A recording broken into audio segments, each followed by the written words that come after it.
was in '89 when my wife said, let's stop working like we are working, because we were working around the clock. And she said, maybe when we're going on doing this, we'll get a heart attack. I've been a rider since the age of 10, but just a leisure rider, and very attracted by the fact that human and horses can do so many things together. I saw this box and it said, U.S. Bureau of Land Management Wild Horse and Burro Program. And I just stopped for the first time in years. I just stopped and looked at it for about 5 seconds and took the box out. It was a long way to this perfect moment, and I learned a lot, and I had success, and I had failures, probably more failures as I thought on my way. But finally, it appeared that now I feel doing the right thing and doing it with the right people.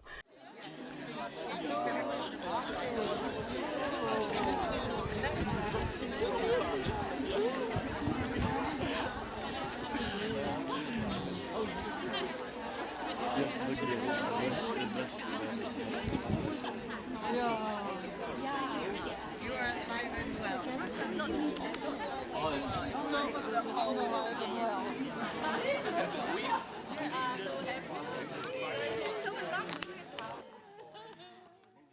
Okay, I think we can start.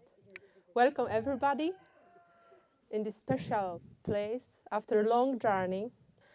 And first of all, I would like to introduce for you Berenika Bratna. I give her voice to tell about this special place. First of all, I would like to welcome you all in the land of free horses.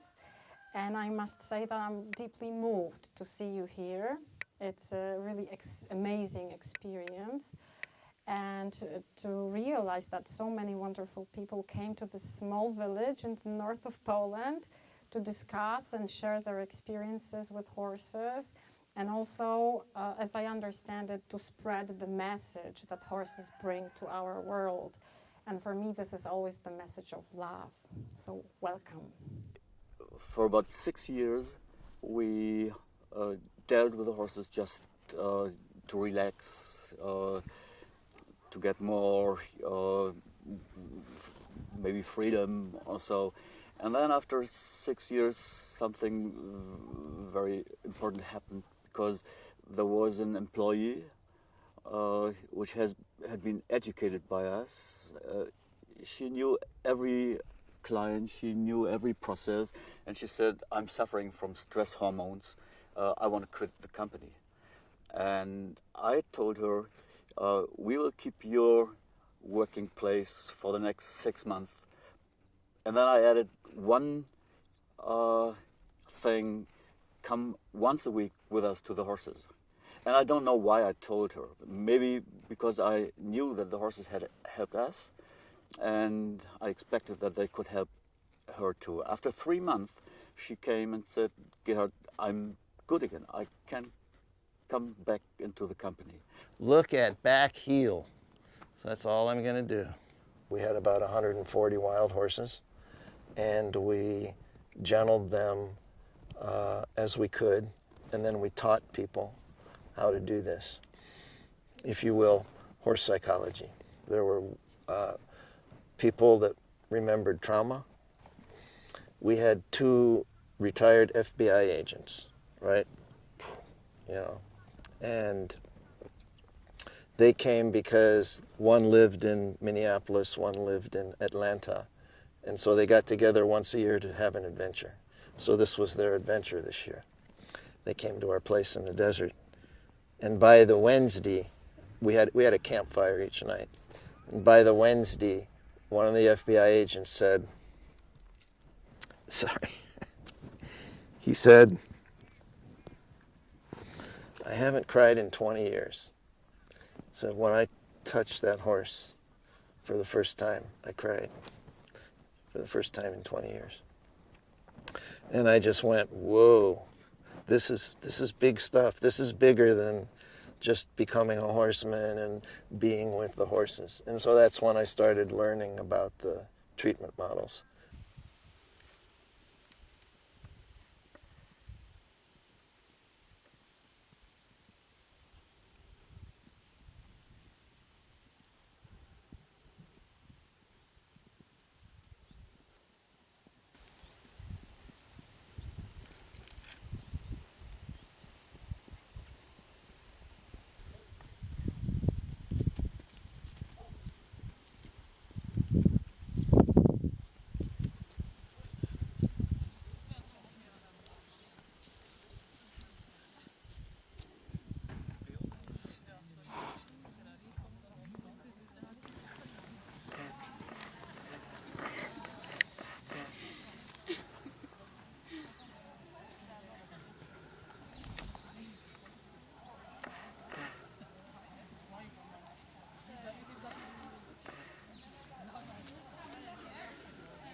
When I describe it, I wanted to describe it to my husband, how it feels, because he said, you love them so much, how it feels.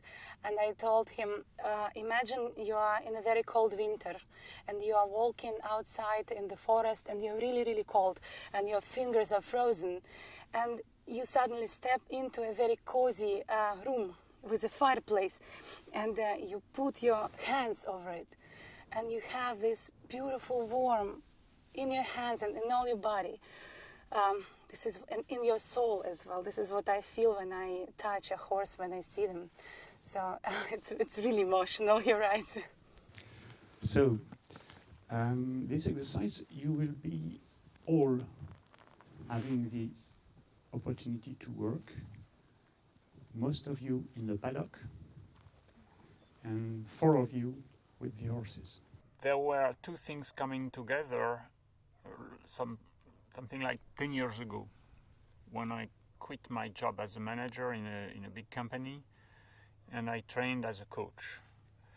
At the same time, I met a horseman coming back from the US being trained by John Lyons, and we had a very interesting conversation and very interesting experiences together on how he coaches his clients, the horses, and how I was coaching my clients, the humans. And he invited me at home, and he put me in the middle of the round pen, and suddenly in a couple of hours with 2 or 3 different horses, I saw back all my professional life. I realized many reflections between what's going on here and now with the horses and what I succeeded in doing when I was a manager and what I failed doing when I was a manager. And that was a wow convergence of 2 things that I had no clue that they could have something to do together.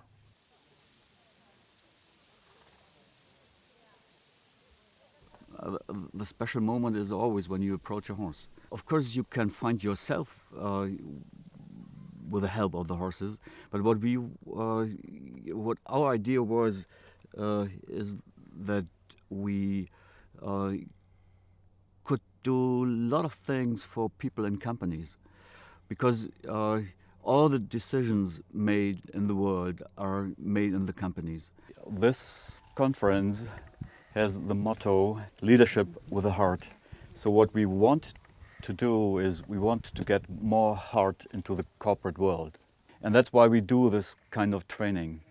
And now I would like you to move into the space there, very slowly, with the intention of love, with the intention of trust, and with the intention of respect. And the exercise we are going to do now, it's about 3 levels of communication. And we always start with the first level, which is just talking. And the second level is about body language, what you are talking about and what you express with your body could be directly the opposite. And then we think that there is a third level of communication, and we call this level the mental level of communication. The horses are always in this mental level of communication. So body language of the horses is just expression of the mental level of communication.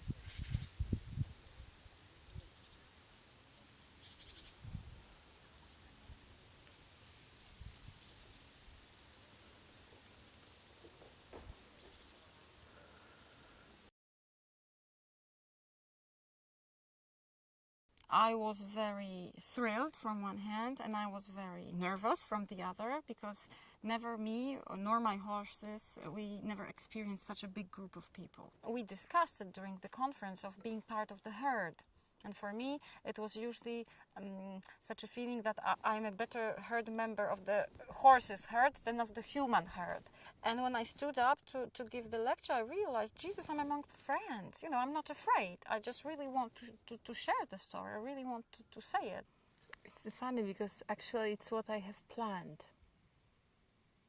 So I plan to give for people challenging, sometimes difficult experience, which is not to grasp sometimes. Because here we are around these horses which are just grazing, and the sun is shining, and sometimes what we are talking about is totally not practical. But on the other level, when you are inside, you feel that it's the essence of life.